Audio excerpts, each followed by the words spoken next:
She had the whole internet singing, Let a nigga try me. then almost disappeared. Co-signed by Drake, touring with Nicki, and on tracks with Eminem. How did one of the most promising artists from Detroit fade out of the spotlight? This is more than a story about music. It's about trauma, pressure, industry politics, and one woman fighting to stay true to herself in a game that loves to box you in. This is the rise, fall, and rebirth of a Detroit trailblazer, DEJ LOAF. And wait, before we get into this video, if you're vibing with our deep dives into hip-hop, pop culture, and your favorite artists, show us some love, smash that like button, and let us know that we're on the right track. Hit subscribe and also ring that notification bell so you never miss a beat from our brand new channel. Alright y'all, let's get back to the heat. Deja Monet Trumbull, known to the world as DEJ LOAF, was born on April 8, 1991, and raised on the east side of Detroit, Michigan. Her stage name is a mix of her childhood nickname, DEJ, and her love for loafers over sneakers, a subtle but early sign of her individuality. She was only 4 years old when her father was fatally shot, a traumatic experience that created a deep emotional void and instilled a quiet toughness in her. My dad got killed when I was 4 years old. After that, my mom's she been holding it down ever since. It's just been me and my two brothers. I got an older brother. Raised by her mother and grandmother, DEJ found solace in writing and music. She gravitated towards hip-hop, R&B, and even jazz, drawing inspiration from artists like Tupac, Rakim, and Anita Baker. DEJ was a reserved and introspective child, often using music as an emotional outlet. She was academically strong, eventually attending Saginaw Valley State University to study nursing. However, music pulled her in too strongly, and she left college after 3 semesters to pursue her dream full-time. Before the Instagram buzz and high-profile cosigns from artists like Drake, DEJ LOAF was working as a janitor at Chrysler, a true example of humble beginnings. Her 2011 mixtape, Just Do It, wasn't just a clever play on words. It marked her raw and determined entry into Detroit's underground rap scene. Her sound blended a soft-spoken, almost whisper-like delivery with R&B influences and a striking sense of honesty. It was atmospheric, emotionally charged, and stood apart from anything else in the industry at the time. DEJ LOAF didn't rely on shock value or follow trends. She stayed true to herself, bringing sincerity to a genre often defined by bravado. In a space that frequently tries to confine women to certain roles or aesthetics, she simply ignored the rules and created a path of her own, quietly but confidently. Her approach was subtle yet powerful, part rap, part melody, entirely original. She once explained that her goal was to make music people could ride to, cry to, or reflect on late at night. She delivered exactly that. Her understated style drew listeners in with emotion rather than force. It wasn't just a sound, it was a feeling. Industry peers took notice. Drake publicly supported her after hearing Try Me. Let a nigga try me. Nicki Minaj called her a refreshing voice in the game. Big Sean appreciated how she never tried to mimic anyone. Rico Nasty credited her with expanding how female rappers could sound. And Tyler the Creator once tweeted, quote, DEJ LOAF just be floating on beats, it's wild. What's truly remarkable is how natural it all was. Her whisper-like flow wasn't a strategy, it was her real voice. She believed strength didn't need to be loud, and vulnerability wasn't a weakness. Influenced by artists like Anita Baker, Lauryn Hill, and Tupac, DEJ LOAF gravitated toward music that made you feel something without doing too much. And for those listeners caught somewhere between rage and reflection, she gave them a voice. In a genre built on boldness, DEJ LOAF introduced something rare, softness. And in doing so, she quietly helped redefine what strength sounds like in hip-hop. In 2014, DEJ released Try Me, a hazy, low-tempo song packed with casual threats and melodic hooks. It went viral overnight after Drake reposted the song on Instagram. The track was addictive and hard to define. DEJ almost whispered threats over minimalistic production, and it caught listeners off guard. The song shot up the Billboard Hot 100, peaking at number 45 and was certified gold. That viral moment changed everything. Suddenly, DEJ LOAF was a name to watch, Major labels took notice, and she signed with Columbia Records later that year. Try Me became an anthem of understated dominance and opened the door for her to collaborate with big names. Following the viral breakout of Try Me, DEJ LOAF capitalized on the momentum with the release of her 2014 mixtape, Cell Soul. The project showcased more refined production and emotional depth, elevating her from a buzzworthy newcomer to a serious artist with a staying power. Critics praised her ability to effortlessly blend vulnerability with confidence, a rare balance in a genre often dominated by extremes. Tracks like Blood No hole in my blood. Everybody 100. and We Be On It Hey, be on it. highlighted her knack for storytelling, her distinct melodic sensibility, and her refusal to compromise her tone just to fit industry molds. One of the standout moments from that era was her collaboration with fellow Detroit native Big Sean on the song that went double platinum, Back Up. I said, whoa, yeah. Bitch, back up off me. The track became a summer anthem in 2015, peaking at number 47 on the Billboard Hot 100 and earning DEJ a widespread radio play and commercial acclaim. She also featured on Detroit vs. Everybody, Tell them if they want it, they can come and get that. alongside Eminem, Royce da 5'9", Danny Brown, Trick Trick, and Big Sean, positioning her as one of the most prominent new voices representing the Motor City. In 2015, she dropped her EP, And See That's the Thing, a 6-track project that further demonstrated her musical versatility. The EP saw her expanding her sonic palette and features from Future on Hey There and then boyfriend Lil Durk on My Beyonce, 99 problems, but a bitch better not be nayin'. a soft romantic duet that revealed a more playful and intimate side of her artistry. The chemistry between DEJ and Durk extended off stage, sparking a short-lived but highly publicized relationship that kept them both in the media spotlight. That same year, DEJ LOAF was honored with a spot on the coveted XXL freshman class list, placing her in a cohort that included Vince Staples, Fetty Wap, Rari, OG Mako, and K Camp. Her inclusion signaled a wider industry recognition of her potential, especially in a year dominated by male artists. She also joined Nicki Minaj on the North American leg of the Pink Print Tour, introducing her music to larger audiences across major venues. Her BET Awards performance further cemented her as not just a streaming darling, but a live performer with a broad appeal. Throughout this period, DEJ carved out a unique lane, emotionally raw, fashion-forward, and sonically experimental. She wasn't chasing trends, she was creating her own mood board of style and sound. Her music often blurred lines between rap and R&B, between confidence and softness, offering something that felt deeply personal, yet universally relatable. Rich don't last forever. I can't live no check to checks. But here's where things started to get messy. Behind the glitz, the features, and the freshman class nod, DEJ LOAF didn't play by the industry rulebook. She wasn't interested in selling sex, shouting punchlines, or fitting neatly into the rap girl aesthetic that labels and execs love to market. While others lean into the hyper glam or the hyper street personas, DEJ stayed in her oversized coats and Timbs and kept her voice low and let her music speak in lowercase. That quiet defiance made her a mystery, and in a game that profits off predictability, the music industry didn't know what to do with her. By the time she signed to Columbia Records, the pressure to conform was real. Rumors began to swirl that the label didn't know how to market her. There were whispers in fan forums and industry circles that Columbia shelved multiple projects, allegedly unsure whether to package her as the next pop rap crossover or an indie R&B darling. Neither direction felt authentic to DEJ. She reportedly pushed back on creative decisions, refused to chase TikTok trends, and didn't want to be reduced to a look or an archetype. That resistance may have cost her industry momentum, but it protected her artistic integrity. In 2017, she released No Fear, a cleaner, more pop-forward single that many fans felt didn't really fully represent her.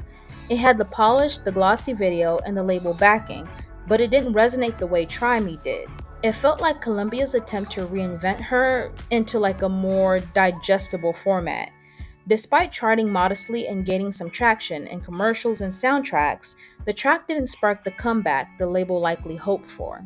Behind the scenes, Day's frustration started to show. In interviews, she hinted that she felt very misunderstood, boxed in, and emotionally drained by the politics of the industry. She once said, quote, "I could have done what they wanted me to do, but I would have lost myself in the process." And that's what made her both powerful and problematic for the industry. She wasn't just hard to categorize, but she wasn't playing the game at all. In an environment where image is often more valuable than authenticity, her refusal to turn it on made her risky. Labels want malleable. DEJ was unshakable. There was also quiet buzz about tension with management. Some reports suggested that the lack of strong promotional pushes or strategic rollouts wasn't just a label issue. It may have stemmed from behind the scenes conflicts. She wasn't on every red carpet, she didn't drop collabs every quarter, she disappeared just enough to make people wonder, is she being sidelined or is she walking away on her own terms? And then there was the whispers about her personal life, her chemistry with Lil Durk, their on and off romance, and the way it suddenly vanished from the public eye. Fans speculated that the relationship was both a creative spark and an emotional distraction. When it fizzled, so did some of the momentum. But what's clear is that DEJ LOAF refused to trade authenticity for algorithms. She wasn't chasing clout, she was protecting her craft. And in a machine that rewards spectacle over soul, that choice came at a cost, but it also made her unforgettable. By 2018, DEJ LOAF had gone noticeably quiet. Not in a done with music way, but in a strategically invincible kind of way. Still there, still watching, but no longer flooding the timeline or playlists. To fans, it looked like she'd fallen off. In reality, she was deep in the storm, wrestling with label politics, personal identity, and the weight of unmet expectations. It wasn't burnout, it was recalibration. See, the industry loves a quick rise, but has no roadmap for artists who want to evolve slowly. DEJ wasn't just fighting with Columbia Records about release schedules and singles, she was fighting to protect her voice from being repackaged into something algorithm friendly. Every artist hits that invincible wall where creativity collides with commercial expectations.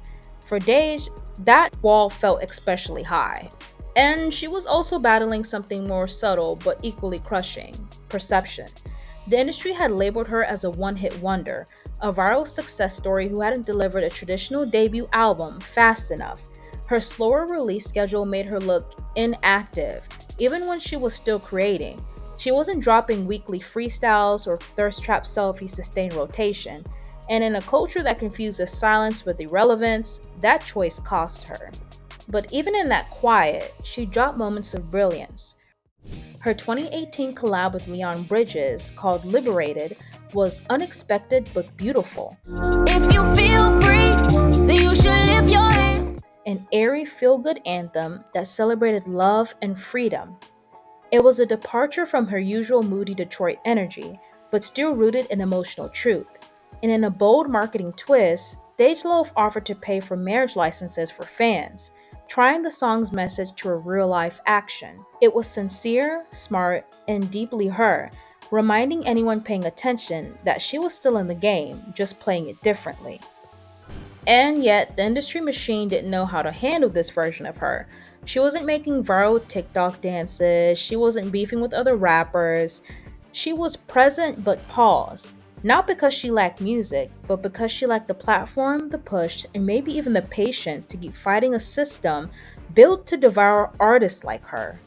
Meanwhile, whispers continued behind the scenes. Had Columbia shelved her?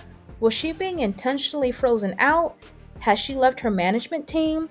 Fans speculated in Reddit threads and YouTube comments. Some blamed poor rollout strategies, others cited the infamous industry shelf, where artists with potential are sidelined simply because labels don't know how to scale them. And some just chalked it up to DEJ LOAF being DEJ LOAF, quiet, selective, and moving on her own terms, regardless of how it looked from the outside. But let's be clear, this wasn't a fall off, it was a regrouping, a creative hibernation, a refusal to participate in the music industry's hamster wheel. DEJ wasn't broken, she was rebuilding quietly, trying to find a space where she could be free, not just relevant. In 2020, DEJ LOAF finally released her debut studio album, Sail So 2, released independently. The album was both a return to roots and a statement of independence, featuring artists like Lil Uzi Vert, Gunna, Rick Ross, and Big Sean. The project blended vulnerability with swag. It wasn't a commercial smash, but it was critically respected. The album highlighted her lyrical growth, vocal control, and unwavering authenticity. By removing herself from the major label system, DEJ reclaimed her narrative. Songs like Cross That Line and No Ceiling reflected her maturity and determination to create on her own terms. She made it clear she wasn't chasing trends, she was building legacy. Throughout her career, DEJ Love has kept much of her personal life private, but that didn't stop the media and fans from speculating. One of the most high profile stories was her rumored relationship with fellow rapper Lil Durk. The two collaborated musically and often posted photos together, sparking dating rumors that circulated between 2015 and 2017. Though neither ever fully confirmed their relationship, their chemistry in music videos and social media presence fueled speculation that it was more than a publicity stunt. When they eventually drifted apart, fans were left guessing what happened behind the scenes. Rumors also swirled about Deja's sexuality, another topic she handled with intentional ambiguity. Her androgynous style and reluctance to label herself led to speculation, but she chose to keep her identity private, focusing on her music rather than labels. In an industry that often exploits and sensationalizes identity, her silence was a powerful form of control. I'm sure you hear about all this stuff on the internet, like, oh, they can't figure out, your sexuality and stuff. How do you deal with that? Like, do you even care? Yeah, I don't care. I was just talking to myself yesterday, like. Family struggles weren't frequently in the spotlight, but DEJ has referenced the pain of losing her father in various interviews and songs. That loss clearly shaped her emotional world and her artistic voice. Raised by a single mother, she often expressed a desire to protect her family and provide a better life for them. The pressure to succeed wasn't just professional, it was deeply personal. Can I ask you how he passed away? He was killed like in front of the projects they were standing before the Fairview Manors. They were called the Freedom States, and he was gunned down right in front of the door. He was standing in like a 2-bedroom apartment, and two guys, I think they were brothers. They Peyton killed him. So he's been gone for like 19, 20 years. Wow. So That must have been devastating. I'm so sorry. it's okay. For your loss. Despite her fame, DEJ Love remained fiercely protective of her peace. This sometimes came across as aloofness or detachment to the public, but those close to her have noted that she's simply introverted and cautious about who she lets in. That guardedness has helped her avoid the scandal traps many artists fall into, but it's also created an air of mystery that fans are still trying to unravel. Though DEJ Love largely stayed away from public feuds or messy drama, one of the most controversial moments in her career stemmed not from what she said, but what was said about her. Taking it back to 2016, whispers began circulating that her rise in the industry was being stifled by internal label politics and behind the scenes sabotage. Multiple media outlets and blogs speculated that DEJ was intentionally being shelved by her label, Columbia Records, due to creative differences and her refusal to conform to hyper-feminine marketing expectations. These rumors intensified when her planned debut album was repeatedly delayed with no public explanation. More controversy emerged when fans began accusing the label of trying to replace DEJ Loaf's original image with a more palatable commercial version. Critics noted a clear shift in her promotional visuals and her musical style, veering more pop and polished. Some loyal fans argued that the industry was attempting to erase her tomboyish, genre-blending appeal in favor of something more mainstream, leading to intense debate on social media about authenticity and the silencing of unconventional Black women in hip-hop. Adding fuel to the fire, DJ Academics, known for controversial commentary, suggested during a livestream that DEJ Love's career had been intentionally suppressed to make room for other female rappers more willing to play the game. The unverified claim went viral and sparked waves of fan outcry and support for DEJ Loaf. Whoever publicly addressed the comments, but continued post cryptic tweets hinting at betrayal and disappointment. While DEJ Loaf never explicitly confirmed the behind-the-scenes tension, her departure from Columbia to go independent seemed to confirm what fans suspected. Her refusal to air out grievances publicly only fueled her enigmatic aura, but the controversy sparked larger conversations about control, censorship, and gender marketing in the music industry. Rather than collapse under the weight of controversy, DEJ LOAF reemerged with more intention than ever, but the scars from the industry clash lingered, embedded in her lyrics, in her silences, and in the quiet strength of her rebrand. She didn't need a scandal to define her, but when controversy came knocking, she turned into a statement of power and self ownership. Dej may have not topped the charts like some of her peers, but her influence is undeniable. She shifted the tone of hip hop, especially for women, by showing that power doesn't always have to be loud. With her soft spoken delivery, understated style, and refusal to rely on hypersexualized imagery, Dej challenged what a female rapper could look and sound like. She didn't conform to the industry standards or try to fit into the typical rap archetype. Instead, she leaned into subtlety, emotion, and honesty, traits that were once seen as risky in a genre obsessed with vibrato. Her quiet strength inspired a new wave of artists who aren't afraid to embrace nuance. Rising stars like Doechii and Rico Nasty have acknowledged how Dej originality helped pave the way for more freedom in how female artists express themselves. Even in the R&B scene, her impact can be felt through artists who blend vulnerability with edge, creating music that feels personal without sacrificing presence. Dej gave permission to be different without explanation. She wore what she wanted, spoke how she felt, and made music that didn't chase trends. It built its own lane. While others leaned into viral moments and shock value, she chose introspection and mood. She proved that a woman in hip hop didn't have to shout to be heard or be dressed up to be respected. Although she stepped back from the mainstream spotlight for a time, Dej never stopped creating. She's remained independent, focused, and selective, dropping singles on her own terms and maintaining full creative control. Tracks like Harpo, Who Dis Woman, reminded listeners that her pen is still sharp, her voice is still distinct, and her presence is still necessary. She may not have taken the typical path to stardom, but her legacy is written in the way artists today feel freer to be raw, reflective, and real. Dej didn't chase the charts, she chased freedom. In an industry that often rewards noise over nuance, she chose clarity over clout, soul over spectacle.